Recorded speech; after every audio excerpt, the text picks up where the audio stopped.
بسم الله الرحمن الرحيم. أهلا وسهلا بكم في حلقة جديدة على قناة خفايا الطب البديل وتفسير الأحلام. إذا كنت تبحث عن علاج الخلعة أو علاج بوصفير أو علاج اليرقان، المرض بوصفير سواء كان لحديثين الولادة أو لكبار السن أو للعجائز، وأيضا علاج فيروس A و B و C اللي هو التهاب الكبد الوبائي. إذا كنت تبحث عن أي شيء أو فشل الكبد في بعض الحالات، إذا كنت تبحث عن أي شيء خاص بأمراض الكبد فأنت في المكان الصحيح. لدي وصفة اليوم بإذن الله مؤكدة لعلاج جميع هذه المشاكل. الوصفة موجودة هنا بإذن الله تعالى. هذه الوصفة بإذن الله سوف تقوم بعلاج جميع هذه المشاكل، لكن قبل ذلك سوف أعطيك نبذة عن سواء كان الخلعة أو بوصفير اللي هو نفس الشيء، اللي هي الخلعة بتسبب في بوصفير.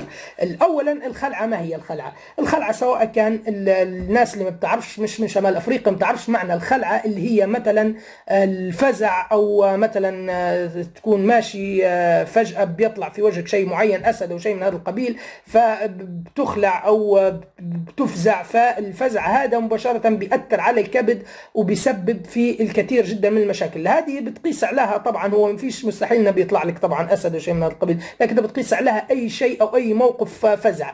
احيانا في بعض الاحيان بتكون نايم، وهذه اكثر شيء لاحظته انا. السبب هذا، الشخص بيكون نايم فجأة بيجي شخص صوته عالي او بيحدث شيء ما، فمباشرة بيخلع او بيفزع، فبيقوم مباشرة مصدوم مفزوع من صوت عالي، او شخص صوته عالي مباشرة بيأتي بيتكلم جنبه او شيء من هذا القبيل، فمباشرة هذا بيأثر على الكبد وبيأتي بمرض بوصفير اللي بيبدأ بفشل بالكبد، وبعد ذلك بيتطور الى الفيروس A. المهم على بركة الله، هذا اعتقد انك فهمت مفهوم الخلعة. الان سوف نتكلم عن الخلعة هذه او الفزع هذا اللي بيصير كيف بيتحول الى بوصفير. الان بوصفير اذا كنت ما بتعرفاش فهو بيتحول، الاعراض الخاصه فيه بيتحول لون الجلد الى اللون الاصفر، ايضا مقلة العين، ولكن لازم تنزل الجفن هذا، يعني ما تجيش فقط تشوف الزوايا الموجودة من هنا، لازم تنزل الجفن هذا وترى من هنا وترى في الأعلى وتشوف زوايا العين بتتحول للون الأصفر بالكامل، أو يعني المرض هذا بيتحول إلى غاية حتى يصل فيه إلى اللون البرتقالي.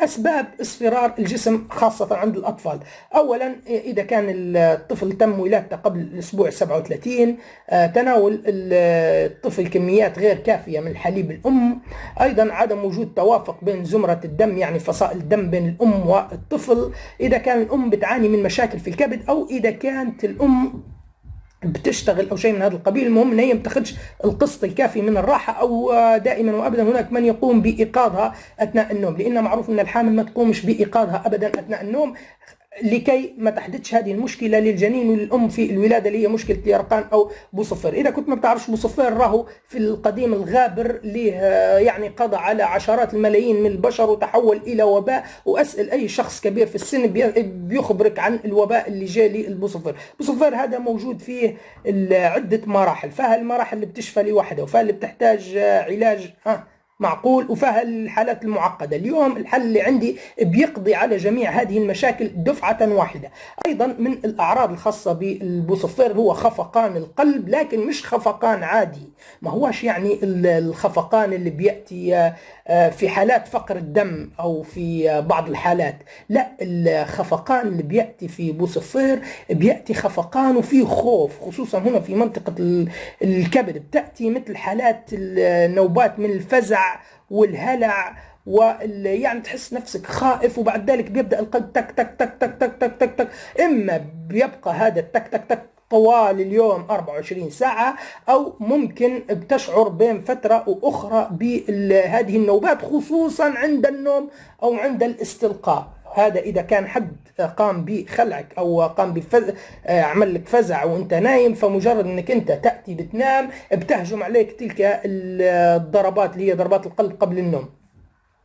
أيضا في بعض الحالات نفس الشخص ذلك، إذا حبيت أنت تعرف الشخص اللي قام بإفزاعك أو شيء من هذا القبيل، عندما تسمع أنت صوت هذا الشخص مباشرة بيبدأ القلب في الدق، وأنت ما بتعرفش المشكلة ما هي، خصوصا عند هذا الشخص. المهم اولا عليك انك انت تعرف ان سواء كان فيروس A اللي هو البوصفير او اليرقان، وايضا فيروس B وفيروس C، حاليا لا يوجد لهم أي علاج في الطب الكيميائي. نعم بيوجد بعض المحاولات لفيروس سي تحديدا، ممكن بتنجح وممكن ما بتنجحش، هذا راح يتبين في الفترة القريبة.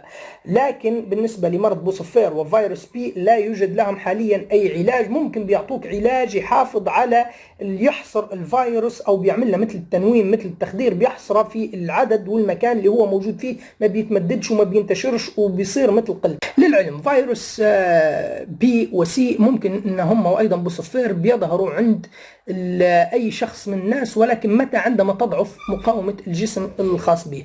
اولا العلاج اللي متوفر من غير العلاج الكيميائي هو علاج بلسعات النحل. نعم هذا العلاج علاج يعني يعتبر انجح علاج في الطب الكيميائي خاص بعلاج الفيروس A و B ومرض بوصفير.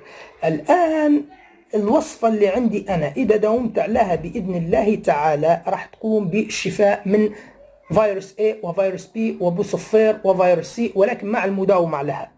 الوصفة هذه طبعا أنا ما اخترعتهاش يعني من عقلي، ما نزليش الوحي يعني إن بهذه الوصفة. الوصفة هذه زي ما أخبرتكم في فيديو سابق أني أنا حصلت عليه كتاب جزائري قديم جدا جدا جدا، هو يعتبر مخطوطة وليست حتى كتاب يعني بمعنى كلمة الكتاب، هو مخطوطة تعتبر أنا شخصيا أعتبرها مخطوطة أثرية، فيها الكثير جدا من الكنوز الخاصة بالطب البديل.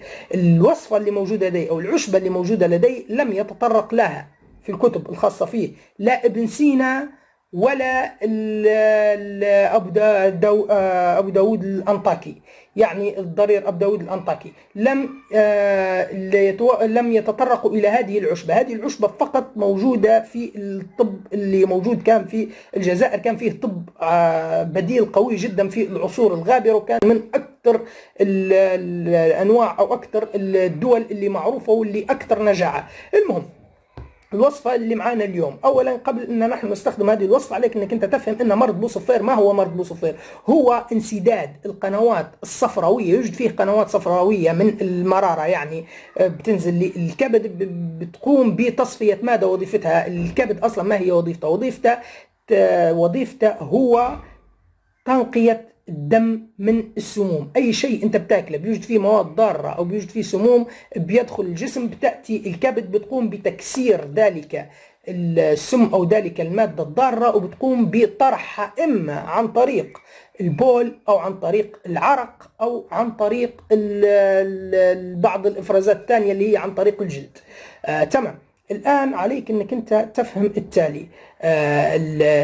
مرض بوصفير في حقيقته ما هو انسداد القنوات الصفراوية، وأيضا انسدادات بتكون على مستوى المرارة ومستوى الكبد، بتحدث ضعف تام في الكبد وفشل وبيفقد وظيفته. لما بيفقد وظيفته ماذا بيحدث فيه الكبد؟ السموم اللي انت بتاكلها بالكامل سواء كان من ملامسة الرصاص أو في العصير أو في الأكل، كل ذلك يوجد فيه سموم، ناهيك عن بعض الناس اللي بتشرب الكحول. لما بتشرب انت او بتاكل اي شيء، السموم هذه لم بتقومش بتكسيرها الكبد وتطرحها بالطرق الطبيعيه عن طريق الكلى في المجاري البوليه او العرق الى غير ذلك، تبقى تدور في الدوره الدمويه. وما تنساش اهم شيء كريات الدم الحمراء. كريات الدم الحمراء من المفروض ان هي عمرها الافتراضي 120 يوم، بعد ذلك تموت هذه كريات الدم الحمراء وبتتحول لمادة تسمى بالبليروبين. هذه المادة البليروبين، هذه المادة يجب أن هي تذهب للكبد لكي تقوم بتكسيرها وتطرحها مع الفضلات. فلما بيفوت 120 يوم بتموت هذه خلايا الدم الحمراء، والكبد عاجزة، وأيضا الكبد مقفول فيها القنوات وفاقدة وظيفتها الحقيقية، ناهيك عن إذا أصيبت أيضا بفيروس A، إذا كانت المناعة ضعيفة وهي راح تضعف إذا كانت الفشل أو الكبد فاشلة، فبيبقى ذلك البليروبين يدور في الدورة الدموية. لما بيدور في الدورة الدموية وبيتراكم مع باقي السموم وبيتراكم مع الفترة الثانية، بتبدأ تظهر أعراض البوصفير المعروفة جدا، واللي يعني الإنسان حتى عتمة العين، شوف أنت حتى يعني البوصفير هذا مرض خطير جدا، حتى لما أنت بتشوف مثلا لأي شيء، حتى يعني الحجرة لأي شيء، بتلاحظ أن هناك عتمة في النظر. يعني بتقول أنا ممكن منذ سنتين أو كانت الدنيا أشعر مثلا أن الدنيا أكثر إضاءة، بتشعر أن الحياة لها طعم، تشعر أن أنت مرتاح. لكن متى ما تصب بصفير بتبدأ الدنيا مثل العتمة، مثل الصفراء، الوضع غير طبيعي، النوم كأنك مش نايم، نوبات من الفزع والهلع، اكتار من النوم. أكثر شيء معروف به مرض بوصفير، تجد الإنسان دائما يميل للنوم، مثلا بيستيقظ بيبقى 5 ساعات وبينام 3 ساعات، بيبقى على الأكثر 7 ساعات، وبعد ذلك دائما أكثر الوقت فاشل وتاعب ونايم. أيضا مع الألم اللي تكلمنا عليه في البطن، وأيضا نوبات من الإقياء. أيضا ما تنساش البول عند مريض البوصفير، بتجد ان البول لونه اصفر غامق للغايه، بيصل الى غايه درجه الشاي، يعني ما هوش اصفر عادي، اصفر مثل الشاي يعني. ايضا البراز، بتجد ان البراز يميل للون الابيض، او بيحدث حتى للون الابيض، يعني ما هوش يعني لون غريب جدا، يعني لون ابيض، يعني تقريبا مثل اللون هذا او اكثر يعني حتى من اللون هذا. المهم بالنسبه لمرض بوصفير، المهم العلاج اللي انا ذكرته واللي غير موجود سواء كان في كتب ابن سينا او كتب ابو داود الانطاكي، انا اعتبره كنز قوي جدا معروف. نعم الى غايه الان بعض العشابين الكبار وبعض العجائز الناس في الجزائر بتعرف هذا الشيء. العلاج الموجود لدي تقوى تأكد أنه هو هذا العلاج المضبوط للحالة اللي أنت بتعانى، هذا هو العلاج المضبوط والسريع والأمثل. أنت مش خاصة شيء إذا كنت تعاني من مشاكل كبد، جرب هذا العلاج، وأنا متأكد وجربت هذا على كثير جدا من الناس، وحتى فاجأني بسرعة الشفاء. يعني ممكن بتاخذ اليوم بكرة بعد بكرة، أو ممكن حتى في نفس اليوم الحالات المتوسطة والبسيطة بيحس بالتحسن تغير يعني، والفرق الجذري بالنسبة لخفقان القلب راح يوقف نهائيا.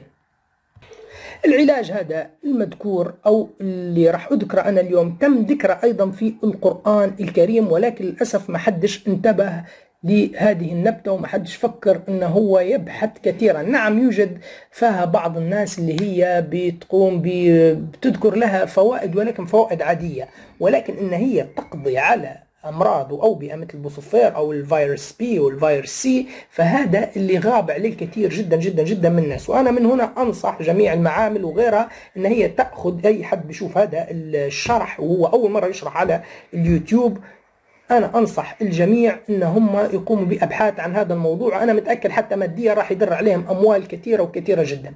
العلاج اللي موجود لدينا ذكر في القرآن، لو تجي للآية هذه قال الله سبحانه وتعالى: أصحاب اليمين ما أصحاب اليمين، في سدر مخضود وطلح منضود وظل ممدود وماء مسكوب وفاكهة كثيرة لا مقطوعة ولا ممنوعة. هذه الآية طبعا اللي ذكرت في سورة الواقعة اللي هي الآية 27. الآية هذه ذكرت السدر اللي ما يعرف في الجزائر بنبتة مليلس. أنا هذه النبتة اللي هي نبتة السدر، تاخذ النبتة هذه هي أقوى علاج على وجه كوكب الأرض، وأسرع علاج لمرض بوصفير، وأيضا لتنقية الكبد من السموم، وأيضا لفيروس بي وفيروس سي، لكن مع المداومة لها والفترة على الأقل بتدوم لغاية 6 أشهر لكي ينتهي موضوع الفيروس مع الحجامة كل شهر. تمام، على بركة الله. الآن أنت بتسأل كيف ممكن بتعمل هذه الوصفة. الوصفة هذه لها وصفتين، واحدة للطفل الرضيع حديث الولادة، وواحدة ثانية اللي هي نفس الوصفة للطفل الصغير، وأيضا للشيخ الكبير جدا، هكذا مذكور في الكتاب يعني أو في الوصفة.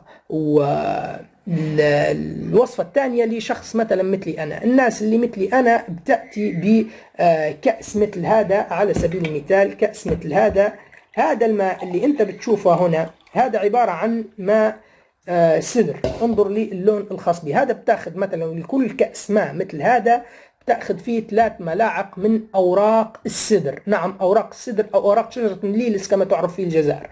المهم أوراق السدر النسبة بتاخذ انت 3 أوراق أو 3 ملاعق من في كل كأس ماء مثل هذا.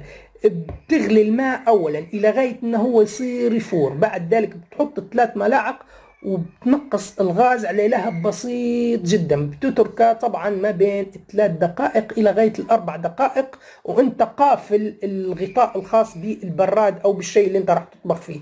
بعد ذلك تقفله وتتركه إلى أن يفتر وليس إلى أن يبرد، أو إلى كل ما أنت شربته ساخن أكثر كل ما كان أفضل. لماذا؟ لأن تحتاج أنت حتى إلى البخار. ماذا بيك تشرب أنت، أو إذا استطعت أنك أنت تشرب السدر هذا وهو بيتبخر بيكون أفضل لكي يتبخر في الجسد الخاص بك. أيضا إذا حاولت أنك أنت استطعت أنك أنت وأثناء طبخ أنك أنت تشتم هذه الرائحة بيكون أفضل.